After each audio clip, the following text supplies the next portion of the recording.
मस्त गर्मी में पड़ रही तो हमने सोचा कि यार थोड़े पैसे से जुगाड़ के एक बढ़िया सा एसी खरीद लेते तो कौन सा एसी खरीदा कि बिल्कुल हमारे जो पैसे वो पूरे वसूल हो जाए। तो और भाई आज मैं बात करने वाला हूँ बहुत ही खतरनाक सही एसी के बारे में जो कि आप ले सकते हो हर बजट के अंदर। मैंने बिल्कुल हैंड पिक कर रखे आपके लिए जो भी बेस्ट एसी है। उसके अलावा मैं बताऊंगा कि एसी लेने से पहले आपको कुछ जो चीजें हो क्या ध्यान में रखने चाहिए, और ऐसे बिल्कुल किताबी ज्ञान नहीं दूंगा, बिल्कुल प्रैक्टिकल चीजें बताऊंगा, कोई ऐसे हवाबाजी नहीं करूंगा, बिल्कुल सिंपल कट टू कट आपको बताऊंगा कि क्या क्या चीजें होती है जो एसी लेने से पहले एक्चुअली हमको ध्यान देनी पड़ती है। बहुत सारी फालतू चीजें भी होती है जिन पर ध्यान देने की कोई जरूरत नहीं है, तो वो सब मैं आपको इस वीडियो में बताऊंगा। तो देखें, चलिए इंट्रो के बाद देखते हैं। वीडियो स्टार्ट करने से पहले तो चैनल को सब्सक्राइब करने भाई तो नीचे लाल कलर का बटन है, उसको क्लिक करके चैनल को सब्सक्राइब कर लीजिए। उसके पास में घंटी का बटन है, उसको दबा दीजिए ताकि आपको नोटिफिकेशन मिल जाए जैसे ही मैं कोई नया वीडियो डालता हूँ।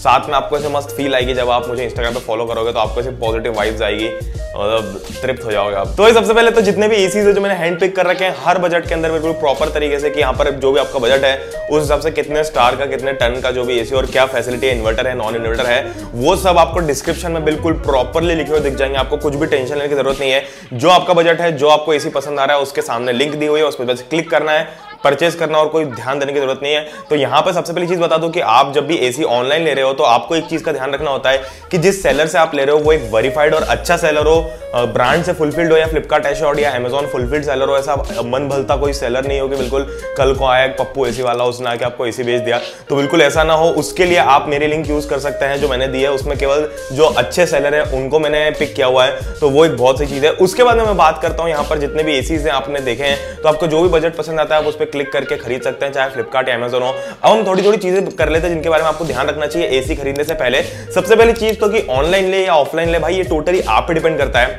अगर आपको ऑनलाइन पे भरोसा नहीं है तो आप ऑफलाइन ले सकते हैं। वैसे ऑनलाइन पे भरोसा नहीं करने ऐसा कुछ कारण है नहीं, क्योंकि मेरे घर में भी मेरे आसपास 2-3 एसी लगे हुए हैं जो कि बिल्कुल ऑनलाइन खरीदे हुए हैं, तो कुछ भी दिक्कत नहीं है। आप ऑनलाइन चाहे कुछ भी ले सकते हो। आज की डेट में इंस्टॉलेशन वगैरह आपको वही सेम प्रोसेस मिलेगी जो आप ऑफलाइन लेने पर मिलेगी। ऑफलाइन में भी बंदा आपके घर पे आके इंस्टॉल करेगा, ऑनलाइन में भी वही करेगा, तो वहां पर आपको कोई ऐसे नई चीज देखने को नहीं मिलेगी। तो आप ऑफलाइन ले सकते हो, ऑनलाइन ले सकते हो, कहीं से भी ले सकते हो। तो अगली चीज, कितने टन का एसी लेना, मतलब कितना भारी एसी होना चाहिए। तो भाई ऐसा नहीं होता कि मतलब 1 टन का एसी मतलब 1 टन जितना भारी होता हो 1000 किलो, बिल्कुल ऐसी बात नहीं है भाई। मैं आपको बताता हूं कि अगर आपका रूम छोटा सा है या अगर आप कैबिन के लिए ले रहे हो, ऑफिस वगैरह ले रहे हो, लाइक 90 स्क्वायर फुट से लेके 110 स्क्वायर फुट के आसपास आपका कमरा है, तो 1 टन का एसी सफिशिएंट होता है।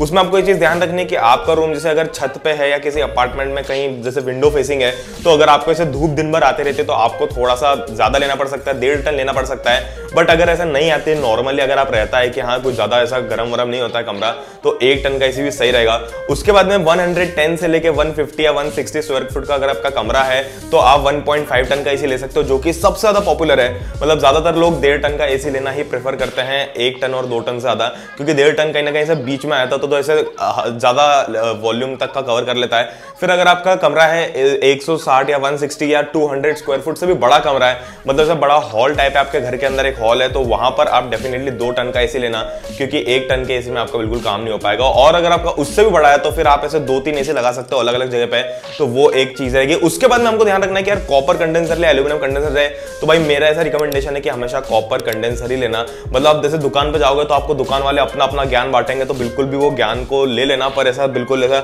भावुक मत होना हो सुन के। तो ये चीज आपको ध्यान रखनी है कि कॉपर कंडेंसर में सबसे अच्छी चीज रहती है कि अगर वो खराब हो जाता है तो वो रिपेयर हो सकता है। अगर कॉपर में कहीं भी ऐसे मोच वोच आए थे तो उसको ऐसे ठोक पीट के सही कर सकते हैं। एल्यूमिनियम में ऐसा नहीं कर सकते। एल्यूमिनियम में आपको पूरा का पूरा चेंज करना पड़ सकता है, तो आपको पूरा का पूरा जो खर्चा है बहुत ज्यादा आएगा। कॉपर का खर्चा बहुत ही कम आता है, तो मेंटेनेंस बहुत सही है, तो हमेशा कॉपर वाला ही प्रेफर करना। तो भाई कितने स्टार का एसी ले, तो यार ये चीज थोड़ी सी ध्यान में रखने वाली, कितने स्टार और इन्वर्टर या नॉन इन्वर्टर ये दोनों चीजें आपस में लिंक्ड है, तो आपको कौन सा लेना चाहिए। भाई देखो सीधी सी बात है, जितना अच्छा मतलब जितना ज्यादा उतना अच्छा। मतलब अगर आप 5 स्टार लेते हो तो अच्छी बात है, या इन्वर्टर लेते हो तो नॉन इन्वर्टर से डेफिनेटली इन्वर्टर बेहतर ही है। बट यहाँ पर दिक्कत आती है कि क्या हम जो प्राइस उसके लिए एक्स्ट्रा पे कर रहे हैं वो उसके वर्थ है या नहीं।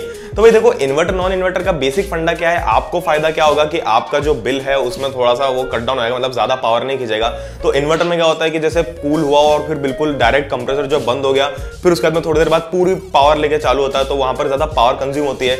अगर आप इन्वर्टर वाला लेते हो तो उसमें ऐसा नहीं होता। जैसे कि आप इसको ऐसा समझ सकते हो कि हमारे घर में एक पंखा लगा हुआ है, तो पंखे में अगर कोई पंखा है जिसमें रेगुलेटर नहीं है, जिससे हम स्पीड कंट्रोल करते हैं, तो जो आपने ऑन किया तो वो ऑन हो गया, जो आपने ऑफ किया तो ऑफ हो गया। तो एक जगह पे आप उसको मेंटेन नहीं कर सकते, जबकि अगर आपके पास में घर में पंखा है जिसमें रेगुलेटर है तो आप उसमें स्पीड कंट्रोल कर सकते हो, तो आपको ऐसे बंद चालू वाली दिक्कत नहीं रहती है। तो यहाँ पर भाई दिक्कत ये रहती है कि इन्वर्टर वाला थोड़ा सा महंगा रहता है, तो क्या हम वो जो प्राइस पे कर रहे हैं उसके वर्थ है हमारे लिए?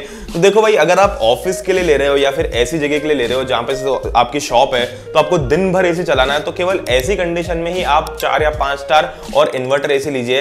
अगर आप घर में लगा रहे हो जहां पर, या बेडरूम में लगा रहे हो जहां पर आपको जनरल केवल रात को चालू करना रहता सोने के टाइम पे, तो बिल्कुल भी मेरे हिसाब से वर्थ नहीं है कि आप 5 स्टार या एक इन्वर्टर एसी लो, क्योंकि इसमें आपको 5,000 रुपए ज्यादा एक्स्ट्रा पे करना पड़ता है और उसका जो आपको एक्चुअल फायदा है वो 3-4 साल बाद देखने को मिलता है कि हाँ आपके बिजली में थोड़ा थोड़ा बिल कम आ रहा है। अब ये भाई बिल्कुल भी ऐसा नहीं है कि अगर आप नॉन इन्वर्टर लोगे तो आपको 1 लाख रुपए का बिल आएगा और इन्वर्टर ले लो तो 500 रुपए का बिल आएगा।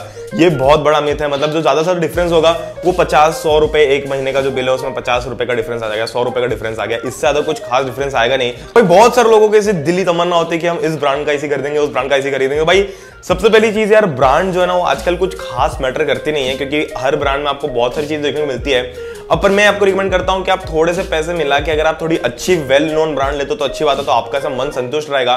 पर अगर आप जैसे मार्क्यू हो गया या फिर मिताशी हो गया, इस टाइप के जो एसी आते हैं वो काफी सस्ते मिल जाते हैं। भाई माइक्रोमैक्स का कभी मत लेना, बट हाँ अगर आपको ऐसे मिताशी, मार्क्यू वगैरह फ्लिपकार्ट के जो खुद की कंपनी है उनके एसी मिलते हो तो वो थोड़ा आपको सस्ते मिलते हो, तो आप फिर भी ले सकते हो, आपको अगर कोई दिक्कत नहीं है तो। बट अगर आपको ऐसा लगता है कि नहीं यार मैं संतुष्ट नहीं होगा, मतलब मेरे को ऐसा फील नहीं आएगी इस एसी के साथ में, तो थोड़े से पैसे मिला के एक अच्छा एसी खरीद सकते हो। और मैं आपको रिकमेंड करता हूं कि अगर आप 2-3 हजार रुपए मिला के अपने आपका जो बजट सेट कर रखा है उसको आप कभी भी ऐसा टाइट मत करना, उसको थोड़ा फ्लेक्सिबल रखना कि अगर आप 2-3 हजार रुपए मिला के अगर आपको एक बेटर एसी मिल रहा है तो आप बिल्कुल भी कंजूसी मत करना, क्योंकि एसी कोई ऐसी चीज नहीं जो हम हर साल चेंज करते हैं। एक बार लगाते हैं तो कम से कम 6-7 साल तक हम उसको यूज करने वाले हैं। तो ब्रांड कौन कौन सी बेस्ट होती है भाई एसी के अंदर? तो ऐसा कुछ भी खास नहीं है। मतलब कुछ लोग बोलते हैं कि हिटाची का एसी बेस्ट आता है, हिटाची, कुछ ब्लू स्टार चिल्लाता है, कुछ डाइकिन चिल्लाता है, कुछ लॉयड चिल्लाता है। भाई ऐसा कुछ खास नहीं है। भाई मेरे पास में मैंने जो पर्सनली यूज किया है वोल्टास का यूज किया है, पैनासोनिक यूज किया है, हिटाची यूज किया है, तो तीनों यार लगभग अच्छे से काम करते हैं। बट हिटाची में एक प्रॉब्लम ये रहती है छोटी सी कि उसकी जो आवाज है वो बहुत तेज से आती है। मतलब ऐसी भी नहीं कि आपकी बिल्कुल नींद खुल जाएगी या फिर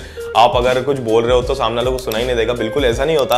बट हाँ कंपैरेटिवली उसकी आवाज थोड़ी सी ज्यादा रहती है एज कम्पेयर टू बाकी एसीज, तो वो आपको चीज ध्यान में रखनी है। अदरवाइज यार एसी सारे अच्छे हैं, जितने भी एसी सब बढ़िया कूलिंग करते हैं। हिटाची बढ़िया कूलिंग करता है, पैनासोनिक भी सही करता है। अगर आपको अच्छी ब्रांड, अगर मैं जो प्रेफर करता हूँ उसकी बात करें तो भाई वोल्टास बहुत ही फेमस ब्रांड है, हिटाची अच्छी है, ब्लू स्टार अच्छा है, डाइकिन अच्छा है, पैनासोनिक अच्छा है, बाकी एलजी भी अच्छा है। बाकी उसके अलावा बहुत सारी ब्रांड्स है जो एसी वगैरह प्रोवाइड करती है, तो वो भी आप कंसिडर कर सकते हो। बट ये कुछ ब्रांड्स थी जो कि काफी फेमस थी और काफी दिल जुड़ा हुआ रहता है इनसे। तो बस यार ये कुछ चीजें थी, नीचे डिस्क्रिप्शन में सारे एसी बिल्कुल सही तरीके से दिए हुए हैं, तो आपको कुछ भी कहीं पे घूमने की भटकने की जरूरत नहीं है। बट आपको जितनी भी चीजें हैं वो सब ध्यान रखना। आप एक चीज ध्यान रखना कि ज्यादा आपको अगर टेक्निकल नॉलेज नहीं चाहिए एसी के बारे में, आपको ये चीज देखना है कि आपको प्रैक्टिकली क्या चीज देखने को मिलेगी, डिफरेंस क्या देखने को मिलेगा। अब कोई आपको बोलेगा कि 5 स्टार बेटर है, तो डेफिनेटली 5 स्टार बेटर है, पर आपके लिए बेटर नहीं है वो, क्योंकि आप 5 स्टार के लिए अगर आप 5,000 रुपए एक्स्ट्रा स्पेंड कर रहे हो तो आपको उसका रिटर्न जो मिलेगा वो 3-4 साल बाद मिलेगा, तो वो आपको कैसे पता भी नहीं चलेगा कि हमारे पैसे बच गए। इससे अच्छा आप 3 स्टार लोगे तो आपके उसी पॉइंट पे 5,000 रुपए बच जाएंगे, तो वो सही चीज रहेगी। बाकी आपको डिसाइड करना है कि आप कहाँ लगा रहे हो, कैसे लगा रहे हो, किसके लिए लगा रहे हो। तो बस अभी लोग इतना है, मुझे समझ आएगा। अगर आपको वीडियो लाइक कीजिए, शेयर दोस्तों के साथ में, और अगर आपने अब तक टेक थ्योरी को सब्सक्राइब नहीं करा भाई तो नीचे लाल करके बटन है उसको क्लिक करके चैनल को सब्सक्राइब कर लीजिए। पास में घंटी बटन है उसको भी दबा दीजिए ताकि आपको नोटिफिकेशन मिल जाए जैसे ही मैं कोई नया वीडियो डालता हूं। तो बस अभी लोग इतना ही, मैं आपसे अगले वीडियो में, तब तक के लिए जय हिंद, वंदे मातरम।